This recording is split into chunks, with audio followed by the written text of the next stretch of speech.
Hello दोस्तों, कैसे हैं आप सब लोग। तो आपका स्वागत है एक और बहुत ही इंटरेस्टिंग स्टॉक एनालिसिस में।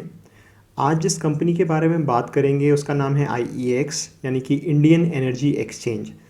भारत का सबसे बड़ा और सबसे पुराना इलेक्ट्रिसिटी एक्सचेंज है। तो इस वीडियो में हम बात करेंगे कि इंडियन एनर्जी एक्सचेंज का बिज़नेस मॉडल कैसा है, ये लोग कैसे पैसे कमाते हैं, इनका जो स्टॉक प्राइस है उस पर एक नज़र डालेंगे, इनकी बिज़नेस स्टोरी देखेंगे। यानी कि हर एक कंपनी की एक बिज़नेस स्टोरी होती है जो कि बदलती रहती है।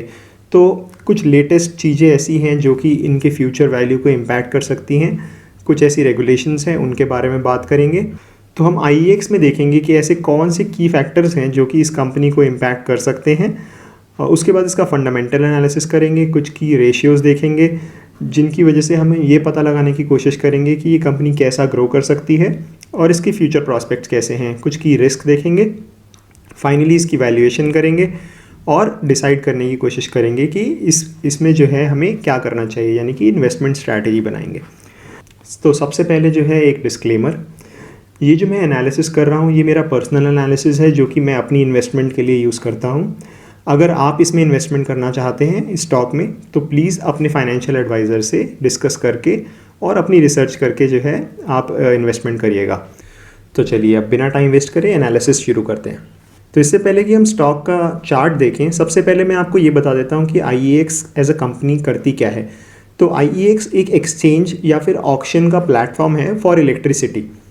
तो कोई भी अगर इलेक्ट्रिसिटी ख़रीदना या बेचना चाहता है तो वो इस प्लेटफॉर्म पे आता है। बायर्स होते हैं, सेलर्स होते हैं, उनमें ऑक्शन होती है और फाइनली एक प्राइस डिसाइड होती है जिस पे जो इलेक्ट्रिसिटी है वो सप्लाई होगी।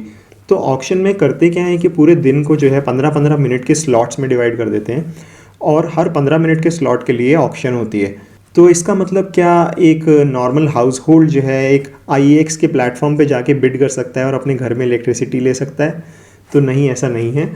दरअसल होता क्या है कि जो बड़े बड़े कंज्यूमर्स होते हैं, जैसे कि जिनका 1 मेगावाट से ज़्यादा का खर्चा है, जैसे कि बड़ी बड़ी फैक्ट्रीज़ हो गई, स्टील प्लांट्स, फर्टिलाइज़र्स, टेक्सटाइल्स या माइनिंग ऑपरेशंस होते हैं, इस तरीके की जो बड़ी बड़ी कंपनियां होती हैं जनरली वो इसके कस्टमर्स होते हैं। और साथ साथ जो स्टेट बोर्ड्स होते हैं या जो इलेक्ट्रिसिटी के डिस्ट्रीब्यूटर्स होते हैं, जैसे अगर मैं यूपी की बात करूं तो यूपीपीसीएल हो गए, तो वे लोग जो हैं वो इस प्लेटफॉर्म पे बिजली खरीदते हैं।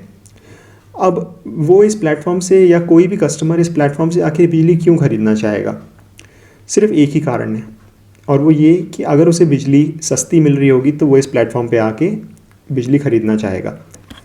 तो अगर हम हिस्टोरिकली देखते हैं तो होता क्या था कि इंडिया में जो है लॉन्ग टर्म के कॉन्ट्रैक्ट्स थे काफ़ी लंबे लंबे, लगभग 25-25 साल के। तो एनटीपीसी हो गए और जितने भी प्रोड्यूसर्स हैं इलेक्ट्रिसिटी के, वो डायरेक्टली स्टेट बोर्ड्स के साथ जो है 25-25 साल के, 15 साल, 20 साल ऐसे लंबे लंबे कॉन्ट्रैक्ट साइन कर लेते थे फॉर अ फिक्स्ड प्राइस, और कितना इंक्रीमेंट होगा ये सब डिसाइड करके। तो अब होता क्या है, क्योंकि पहले क्या होता था कि इलेक्ट्रिसिटी की शॉर्टेज थी, लेकिन अब ऐसा नहीं है। अब जो है इलेक्ट्रिसिटी की इतनी ज़्यादा शॉर्टेज नहीं रही है इंडिया में और काफ़ी ज़्यादा जो है इलेक्ट्रिसिटी प्रोड्यूस होने लगी है।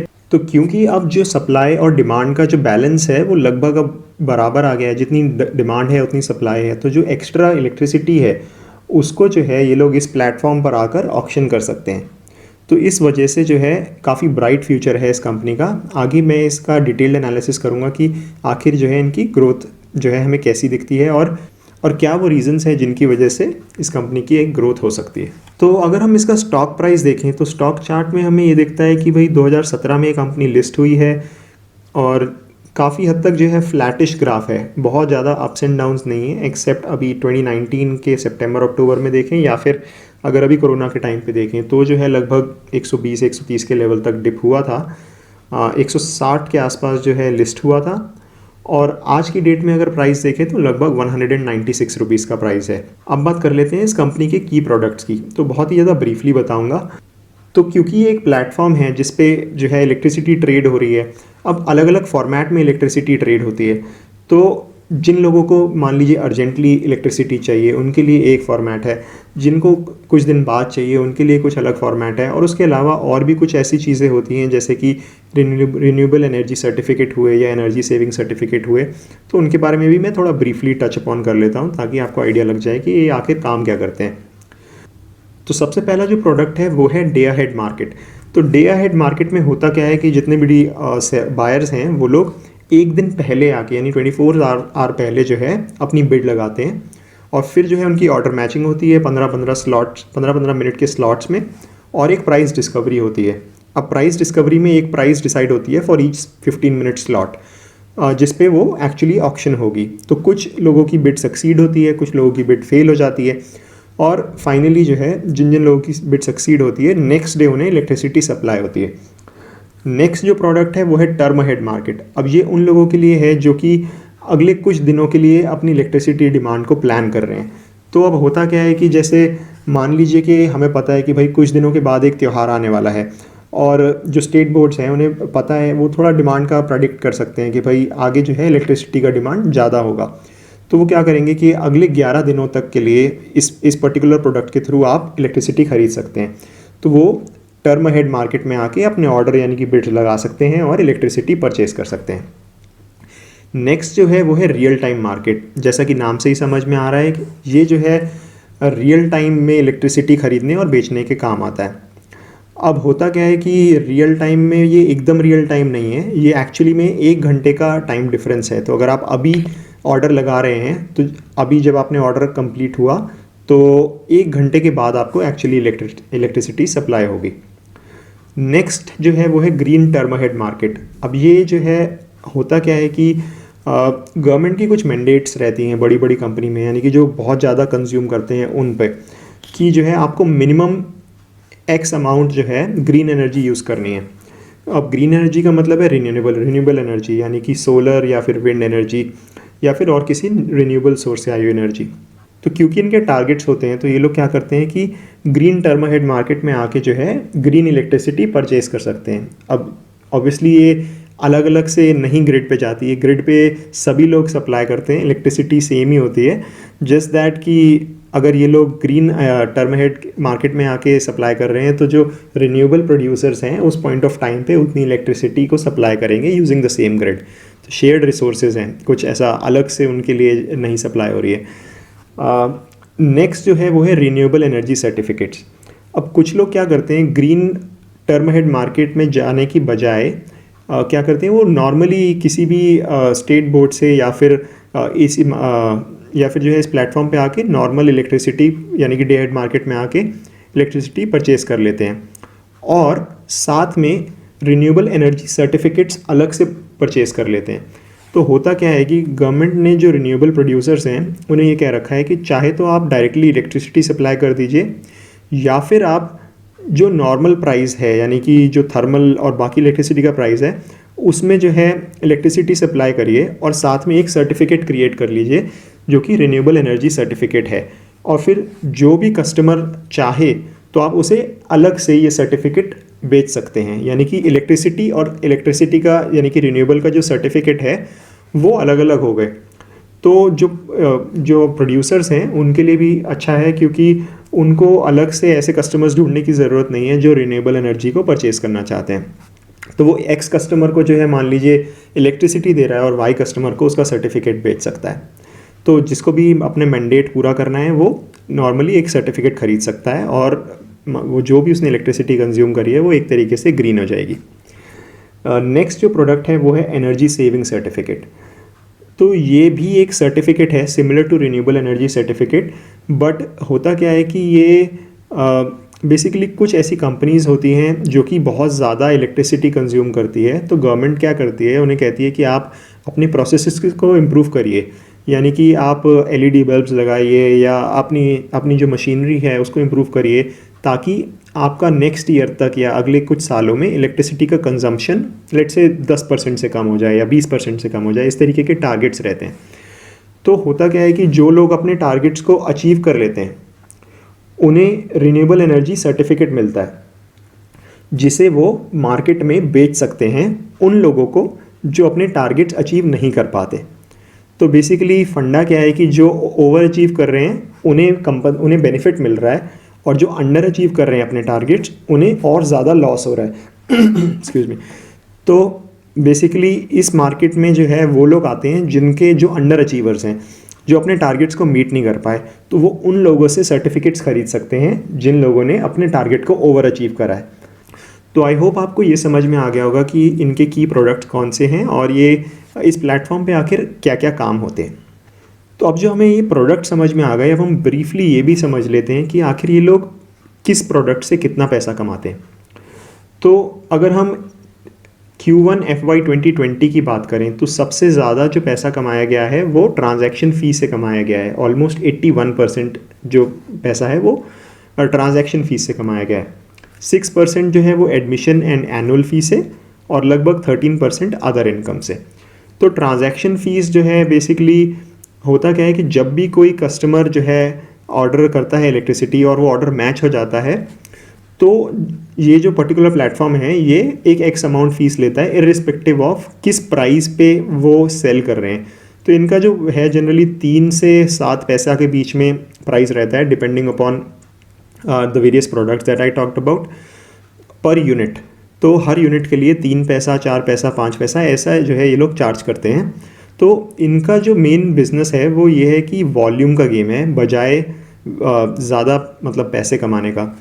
तो होता क्या है कि बहुत ज़्यादा रेगुलेटेड मार्केट है, तो ये ऐसा नहीं कर सकते कि कल को एक यूनिट पे बोलें कि भाई हमारा प्लेटफॉर्म तो सबसे बड़ा प्लेटफॉर्म है तो हम 10 पैसा चार्ज करेंगे पर यूनिट। तो बहुत ज़्यादा रेगुलेटेड है, तो 7 पैसा पे कैप लगी हुई है और वो भी उनके लिए जिनके जो महंगी इलेक्ट्रिसिटी है। मैं आगे बताऊंगा कि तो बेसिकली होता क्या है, एक रेगुलेटरी बॉडी होती है जो कि कैप कर देती है कि इससे ज़्यादा आप चार्ज नहीं कर सकते। तो ये लोग जो पैसा कमा रहे हैं वो वॉल्यूम से कमाएंगे। तो जितने ज़्यादा लोग इस प्लेटफॉर्म पे आएंगे, जितनी ज़्यादा इंडस्ट्रीज़ इस प्लेटफॉर्म पे आएंगी, जितने ज़्यादा डिस्ट्रीब्यूटर्स आएंगे और सेलर्स आएंगे, उतना ज़्यादा ये लोग इलेक्ट्रिसिटी ट्रेड होगी, उतने ज़्यादा ये लोग पैसे कमाएंगे। तो 81% जैसा कि मैंने बताया कि मेनली ट्रांजैक्शन फ़ीस ही है।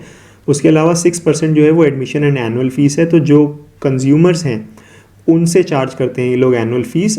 तो स्पेशल टाइप का मीटर लगाते हैं, उनके लिए स्पेशल कनेक्शन लगाते हैं, तो उन सब के लिए एक मेंटेनेंस चार्ज समझ सकते हैं ये लोग चार्ज करते हैं उन कस्टमर्स से। नेक्स्ट जो है वो अदर इनकम, जो कि मैंने सर्टिफिकेट्स बताए थे, और उन सब से जो है लगभग 13%। तो बाकी जो भी है उससे 13%। तो आप देखिए ईयर ओवर ईयर जो है लगभग इतना ही रेशियो है। तो जैसा कि आप देख सकते हैं कि हर साल लगभग इतने ही रेशियो है अक्रॉस दीज 3 बकेट्स। अब कंपेयर कर लेते हैं इनका बिजनेस विद अदर कंट्रीज़। तो इंडिया जो है, इंडिया में ओपन एक्सेस यानी कि इस तरीके के प्लेटफॉर्म्स में कितनी इलेक्ट्रिसिटी ट्रेड हो रही है, और वहीं बाकी कंट्रीज़ में देखें तो कितनी इलेक्ट्रिसिटी ट्रेड हो रही है। तो ये जो ग्राफ है ये थोड़ा पुराना है, लगभग 2018 का ग्राफ है। अब जो है थोड़ा ज़्यादा वॉल्यूम है। तो इसमें जैसा कि देख सकते हैं आप, almost 3% of the total electricity in India is getting traded on this platform, on open platforms, और जिसमें कि 95% तो इन्हीं का शेयर है। सिर्फ 5% है जो इनके कॉम्पिटिटर का शेयर है। वहीं अगर हम बाकी कंट्रीज से कंपेयर करें तो फ्रांस में 15%, बेल्जियम में 23%। तो डेवलप्ड वर्ल्ड में अगर हम देखें, जर्मनी में आप देखिए 49%, यूके में 47%, नॉर्थ पूल में 91%। तो अगर हम बाकी डेवलप्ड कंट्रीज़ में देखें तो बहुत ज़्यादा जो इलेक्ट्रिसिटी है वो ऐसे प्लेटफॉर्म से ही ट्रेड हो रही है। तो ज़्यादातर जो डिस्ट्रीब्यूटर्स हैं वो डायरेक्टली ऑक्शन में पार्टिसिपेट करके इलेक्ट्रिसिटी को कंज्यूम कर रहे हैं। वहीं अगर इंडिया की बात करें तो इंडिया में अभी भी, क्योंकि पुराने बहुत ज़्यादा लॉन्ग टर्म कॉन्ट्रैक्ट्स हैं, लेकिन अभी कुछ फैक्टर्स ऐसे चेंज हो रहे हैं इंडिया में जिसकी वजह से जो है हमें लगता है कि ये जो इंडिया में जो 3% 4% है ये बढ़ के काफ़ी ज़्यादा हो सकता है, लगभग 15-20% तक जा सकता है इन कमिंग ईयर्स। तो अब हमने ये तो समझ लिया कि ये लोग पैसे कैसे कमाते हैं, और साथ में ये भी देख लिया कि इनका बिज़नेस में क्या क्या प्रोडक्ट्स हैं। तो ओवरऑल इनका धंधा तो समझ में आ गया। लेकिन अब हम ये जानने की कोशिश करते हैं कि ये जो धंधा है वो कैसे बढ़ेगा, यानी कि फ्यूचर में कैसा ग्रो करेगा। तो आपके लिए एक सवाल, तो आप मुझे ये बताइए कि क्या अगर कंजम्पशन बढ़ेगा, यानी कि आप और मैं अगर ज़्यादा इलेक्ट्रिसिटी कंज्यूम करेंगे, तो क्या इनका बिज़नेस बढ़ेगा? मुझे क्या लगता है कि अगर कंजम्पशन बढ़ेगा तो ये लोग डायरेक्टली रिलेटेड नहीं हैं, इनको डायरेक्टली फ़ायदा नहीं मिलेगा। वो इसलिए क्योंकि ज़्यादातर डिस्ट्रीब्यूटर्स के जो है वो लॉन्ग टर्म कॉन्ट्रैक्ट्स हैं। डायरेक्टली वो लोग इलेक्ट्रिसिटी प्रोड्यूसर्स से, यानी कि एनटीपीसी वगैरह से जो है डायरेक्टली इलेक्ट्रिसिटी खरीद रहे हैं और हमें सप्लाई कर रहे हैं।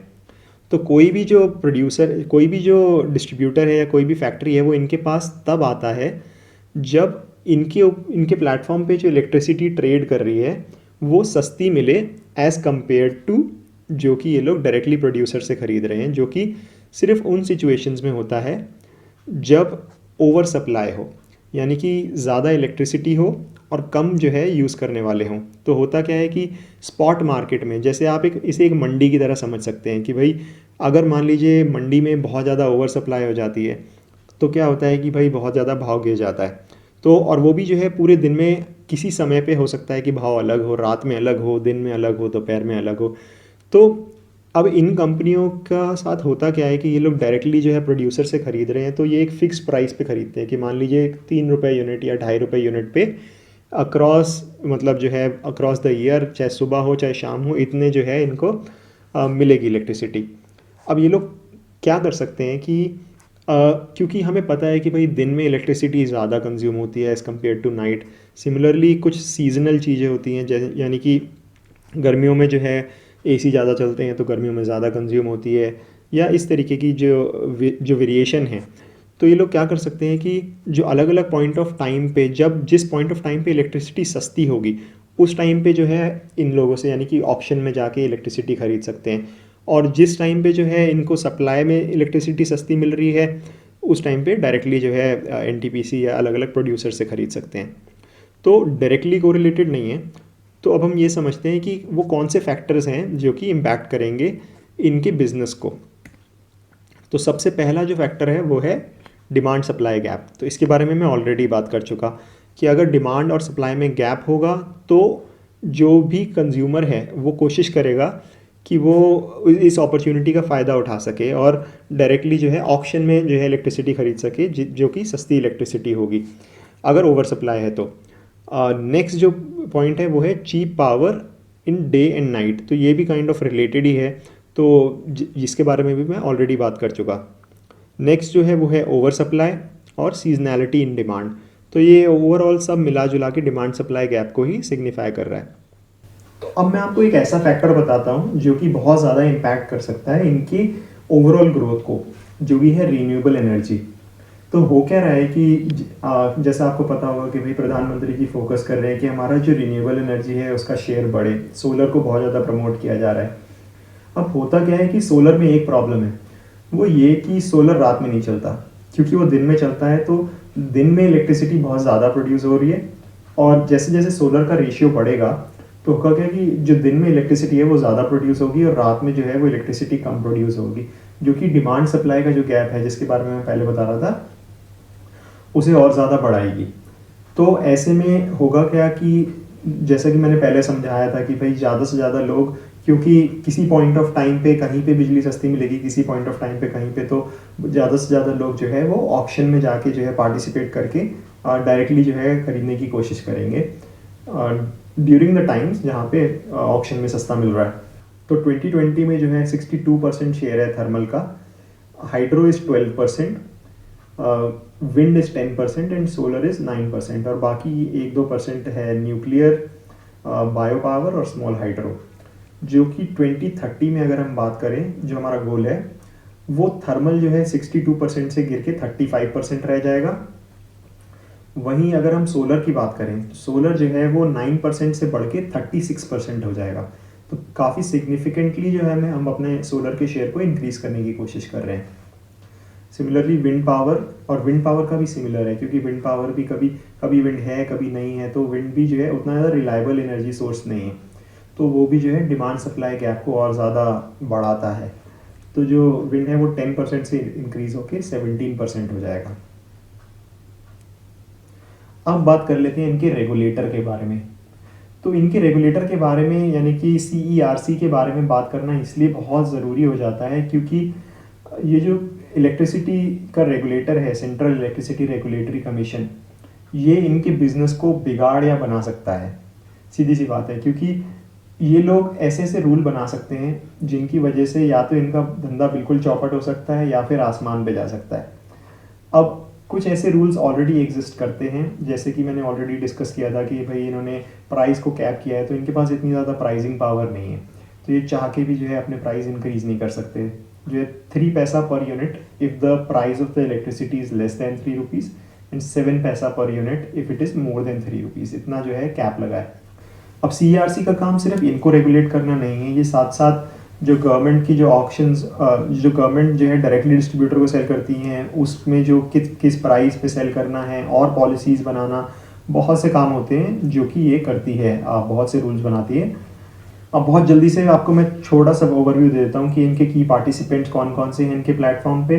तो 6,700 रजिस्टर्ड पार्टिसिपेंट्स हैं, 50% डिस्ट्रीब्यूशन कंपनीज हैं, 50+ डिस्ट्रीब्यूशन कंपनीज हैं, 500+ जनरेटर्स हैं। अगर हम इनके जो इंडस्ट्रीज़ की बात करें तो 397 textile units, 141 automobile, 196 metal, 84 cement, 138 chemical और 299 अदर्स। ये FY20 का डेटा है। अब एक बहुत ही इंपॉर्टेंट रेगुलेशन के बारे में बताता हूँ जो कि CERC सोच रहा है बनाने की, और इनके बिजनेस को बहुत ज़्यादा इम्पैक्ट कर सकता है। तो 2 रेगुलेशन हैं, एक है मार्केट कपलिंग और दूसरा है MBED। सबसे पहले बात करूँगा मार्केट कपलिंग के बारे में। तो मार्केट कपलिंग का मतलब क्या है? मार्केट कपलिंग का मतलब ये है कि अभी जो ऑक्शन होती है वो इनके प्लेटफॉर्म पे होती है, और जो प्राइस डिस्कवरी होती है वो इनके प्लेटफॉर्म पे होती है, और इनका जो प्लेटफॉर्म है वो 95% मार्केट शेयर रखता है।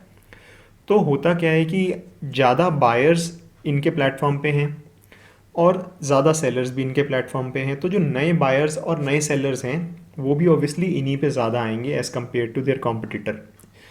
क्यों? क्योंकि जो भी नया बायर है वो कोशिश करेगा कि भाई सस्ते में इलेक्ट्रिसिटी ख़रीदने को मिले, और सस्ते में इलेक्ट्रिसिटी किस प्लेटफॉर्म पे मिलेगी? जहाँ पे ज़्यादा कॉम्पिटिटिव बिडिंग हो रही है। ज़्यादा कॉम्पिटिटिव बिडिंग कहाँ पे होगी? ऐसे प्लेटफॉर्म पे जहाँ पे ज़्यादा बायर्स हैं। अगर कोई नया बायर आ रहा है तो वो किस प्लेटफॉर्म पे आएगा? ऑब्वियसली उस प्लेटफॉर्म पे जहाँ पे ज़्यादा सेलर्स हैं। और सिमिलरली इसका उल्टा, अगर ज़्यादा सेलर्स हैं तो ज़्यादा बायर्स आएंगे। तो होता क्या है कि एक एक मोट है इनके प्लेटफॉर्म के पास, एक फर्स्ट मूवर एडवांटेज है, जो कि अगर सब कुछ ऐसा ही चलता रहा तो ऐसे ही रहेगा। ये हमें और चीज़ों में भी देखने को मिलता है। जैसे अगर हम स्टॉक मार्केट की बात करें, NSE और BSE है, NSE का बहुत सिग्निफिकेंट मार्केट शेयर है, BSE नहीं कैचअप कर पा रहा। क्यों? क्योंकि फॉर द सेम रीज़न। तो अब हो क्या रहा है कि CERC एक ड्राफ्ट डॉक्यूमेंट लेकर आया है, एक पॉलिसी लेकर आया है, जिसमें वो बोल रहा है कि हम मार्केट कपलिंग लेकर आएंगे। उस पॉलिसी में और भी बहुत सी चीज़ें हैं, लेकिन मार्केट कपलिंग मोस्ट इंपॉर्टेंट चीज़ है जो कि इनके बिज़नेस को इम्पैक्ट करती है। तो मार्केट कपलिंग क्या कहती है कि जो ऑक्शन हो रही है वो, उसकी जो ऑर्डर मैचिंग है वो एक इंडिपेंडेंट एजेंसी करेगी, एक गवर्नमेंट की एजेंसी करेगी, ना कि इनके प्लेटफॉर्म पे। तो जो एक इंडिपेंडेंट कंपनी है वो ऑर्डर मैचिंग करेगी और वो प्राइस डिस्कवरी करेगी अक्रॉस ऑल दी प्लेटफॉर्म्स जो कि जहाँ पे इलेक्ट्रिसिटी सेल हो रही है। तो अब कोई भी जो नया कस्टमर है वो चाहे X प्लेटफॉर्म पे ऑर्डर करे इलेक्ट्रिसिटी, या Y प्लेटफॉर्म पे करे, या Z प्लेटफॉर्म पे करे, उन सब के ऑर्डर जो है एक कपलिंग होके जो है एक सिंगल एजेंसी ही मतलब उसका जो है ऑर्डर मैचिंग करेगी और एक सिंगल प्राइस डिस्कवरी होगी। अभी क्या होता था, फ्रेगमेंटेड मार्केट प्लेस थी, यानी कि जो इनके प्लेटफॉर्म पे जो ऑर्डर मैचिंग हो रही है, इनकी प्राइस डिस्कवरी अलग चल रही है, दूसरे प्लेटफॉर्म पे हो रही है, उस पर अलग चल रही है। अब CERC क्या चाहता है कि भाई कंपटीशन थोड़ा बढ़े, क्योंकि अभी क्या हो रहा है कि इतना ज़्यादा कॉम्पिटिटिव नहीं है ये मार्केट, 95% से ज़्यादा मार्केट शेयर एक सिंगल प्लेयर के पास है। अब MBED क्या है? MBED है मार्केट बेस्ड इकोनॉमिक डिस्पैच। अब इसके तहत गवर्नमेंट क्या सोच रहा है कि जितने भी लॉन्ग टर्म कॉन्ट्रैक्ट्स हैं उन सबको ख़त्म किया जाए, और जितने भी प्रोड्यूसर्स हैं और जितने भी सेलर्स हैं सबको बोलें कि भैया तुम किसी भी प्लेटफॉर्म पे ओपन ऑक्शन में जो है पार्टिसिपेट करो और इलेक्ट्रिसिटी ख़रीदो और बेचो। अब ऑब्वियस सी बात है कि भाई जिनके बहुत ज़्यादा लंबे कॉन्ट्रैक्ट्स हैं वो ऐसा नहीं होगा। तो जैसे जैसे कॉन्ट्रैक्ट्स एक्सपायर होंगे गवर्नमेंट कोशिश करेगी कि भाई धीरे धीरे इन प्लेटफॉर्म से मूव करें। अब मार्केट कपलिंग की वजह से क्या हो रहा है कि इनका जो कॉम्पिटिटिव एज है, यानी कि जो मोट है, वो ख़त्म होती चली जा रही है। और MBED की वजह से क्या होगा कि जो ओवरऑल मार्केट साइज़ है वो 10 टाइम से भी ज़्यादा ग्रो कर सकता है। तो अभी क्योंकि सिर्फ 4% ओवरऑल मार्केट है इलेक्ट्रिसिटी का जो इस पर ट्रेड हो रहा है, वो बहुत ज़्यादा इंक्रीज़ हो सकता है, 50, 60, 70% तक जा सकता है। तो 10 टाइम से भी ज़्यादा का जंप हो सकता है। तो अब हमें जो है इनके की फैक्टर समझ में आ गए, रेगुलेशन चेंजेस का इम्पैक्ट समझ में आ गया। अब हम वैल्यूएशन के बारे में थोड़ी बात कर लेते हैं। अब इनकी जो वैल्यू है वो बहुत ज़्यादा डिपेंडेंट है कि गवर्नमेंट क्या रेगुलेशंस लेकर आएगी। तो जो सबसे पहला केस बनता है कि अगर MBED और मार्केट कपलिंग दोनों ही रेगुलेशंस पास हो जाते हैं तो क्या होगा। तो मार्केट ओवरऑल जो मार्केट शेयर है वो बहुत ज़्यादा बढ़ जाएगा, पर जो इनका कॉम्पिटिटिव एज है वो ख़त्म हो जाएगा। तो इन्हें काफ़ी बेनिफिट होगा। इनका जो मार्केट शेयर है मैं अज्यूम कर सकता हूँ कि अभी 95% है, और भी काफ़ी प्लेयर्स जो है इस फील्ड में एंटर कर जाएंगे आने वाले कुछ सालों में, और जो इनका मार्केट शेयर है वो 50% के आसपास गिर जाएगा, अगर ये एक ऑप्टिमिस्टिक एक अजम्पशन हम मान सकते हैं। और जो मार्केट शेयर है वो 10 टाइम्स हो जाएगा, तो भी इस कंपनी का जो शेयर है वो आज जितना प्राइस है उससे 4 से 5 गुना हो सकता है। वहीं अगर हम बात करें कि MBED जो है पास हो जाता है लेकिन मार्केट कपलिंग पास नहीं होता, तो क्या होगा, इनका शेयर जो है वो 50% तक डाउन हो सकता है, क्योंकि जो इनका कॉम्पिटिटिव एडवांटेज है वो कम हो जाएगा, इनका जो मार्केट शेयर है वो कम हो जाएगा, जो बाकी प्लेयर्स हैं उनका मार्केट शेयर बढ़ जाएगा। अगर हम बात करें कि कोई भी रेगुलेशन पास नहीं होता और जैसा है वैसा ही चलता रहेगा, तो हम एक ग्रेजुअल 10-15% की ग्रोथ अज्यूम कर सकते हैं every year over the next 5-6 years. तो क्योंकि ये कंपनी बहुत ज़्यादा डिपेंडेंट है कि गवर्नमेंट के रेगुलेशंस के ऊपर, तो इसलिए जो है जो इसका रिस्क रिटर्न प्रोफाइल है वो हाई रिस्क हाई रिटर्न हो जाता है। तो फाइनली इन्वेस्टिंग स्ट्रैटेजी की बात करें तो मोनोपोली बिजनेस है, मतलब वैसे तो मोनोपोली नहीं है क्योंकि और एक प्लेयर और भी है और नेक्स्ट ईयर एक प्लेयर और भी आने वाला है। तो अगर मार्केट शेयर की बात करें तो लगभग मोनोपोली बिजनेस है, 95% का मार्केट शेयर है, वो भी गेनिंग मार्केट शेयर है। हाईली रेगुलेटेड इंडस्ट्री है, regulation can easily break the monopoly, क्योंकि मैंने आपको जैसा पहले बताया मोर अननोन्स हैं, तो इन सब रीजंस की वजह से आई विल अवॉइड। इतनी ज़्यादा हाईली रेगुलेटेड इंडस्ट्रीज़ में प्रॉब्लम क्या होती है कि हम डिसाइड नहीं कर सकते कि आखिर क्या होने वाला है फ्यूचर में, और रिस्क तो हर कंपनी में रहते हैं, लेकिन इस तरीके की कंपनीज़ में जहाँ पे गवर्नमेंट की पॉलिसीज़ की वजह से कुछ भी हो सकता है, उस तरीके की इंडस्ट्री में पैसा कमाना थोड़ा मुश्किल हो जाता है और अननोन हो जाता है। तो इस वजह से मैं ऐसी कंपनी में इन्वेस्ट नहीं करूँगा। और अगर आप चाहते हैं कि इसके बारे में और थोड़ा पढ़ना, तो मैंने कुछ लिंक्स जो है डिस्क्रिप्शन में डाले हैं, कुछ रिपोर्ट्स भी डाली हैं, आप उन्हें डेफिनेटली पढ़िएगा। उसमें आपको ये सब चीज़ें बहुत ज़्यादा डिटेल में समझाई गई हैं। जिस रूल की मैं बात कर रहा हूँ, वो रूल का जो गवर्नमेंट का ड्राफ्ट है उस पॉलिसी का, वो भी इसके लिंक्स में अटैच्ड है डिस्क्रिप्शन में, आप चाहें तो वो भी पढ़ सकते हैं। फाइनली अगर आप एक लॉन्ग टर्म माइंडसेट रखते हैं और लॉन्ग टर्म एनालिसिस में बिलीव करते हैं और इस तरीके की वीडियोस आपको अच्छी लगती हैं, तो आप मेरे चैनल को सब्सक्राइब और इस वीडियो को लाइक ज़रूर करिएगा। और अगर आप चाहते हैं कि मैं और कुछ इम्प्रूवमेंट करूं, कुछ आपको चीज़ें अच्छी नहीं लगी, तो वो कमेंट्स में ज़रूर बताइएगा। तो मिलते हैं अगले वीडियो में। Bye bye.